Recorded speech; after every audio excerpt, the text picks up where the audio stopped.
La nuit d'avant la vague, je me rappelle qu'Hélène et moi avons parlé de nous séparer. Ce n'était pas compliqué, nous n'habitions pas sous le même toit, n'avions pas d'enfants ensemble, nous pouvions même envisager de rester amis. Pourtant, c'était triste.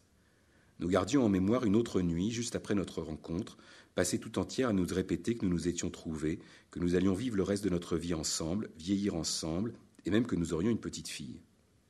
Plus tard, nous avons eu une petite fille. À l'heure où j'écris, nous espérons toujours vieillir ensemble et nous aimons penser que nous avions dès le début tout compris.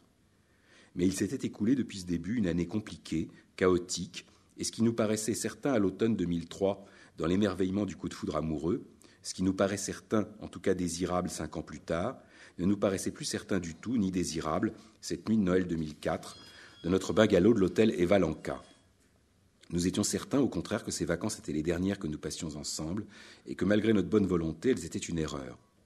Allongés l'un contre l'autre, nous n'osions pas parler de la première fois, de cette promesse à laquelle nous avions tous les deux cru avec tant de ferveur et qui, de toute évidence, ne serait pas tenue. Il n'y avait pas entre nous d'hostilité, nous nous regardions seulement nous éloigner l'un de l'autre avec regret, c'était dommage. Je ressassais mon impuissance à aimer, d'autant plus criante qu'Hélène est vraiment quelqu'un d'aimable. Je pensais que j'allais vieillir seul. Hélène, elle, pensait à autre chose, à sa sœur Juliette, qui, juste avant notre départ, avait été hospitalisée pour une embolie pulmonaire. Elle avait peur qu'elle tombe gravement malade, peur qu'elle meure. J'objectais que cette peur n'était pas rationnelle, mais elle a bientôt pris toute la place dans l'esprit d'Hélène, et je lui en ai voulu de se laisser absorber par quelque chose à quoi je n'avais aucune part. Elle est allée fumer une cigarette sur la terrasse du bungalow. Je l'ai attendue, couchée sur le lit, en me disant, si elle revient bientôt, si nous faisons l'amour, peut-être que nous ne nous séparerons pas, peut-être que nous vieillirons ensemble.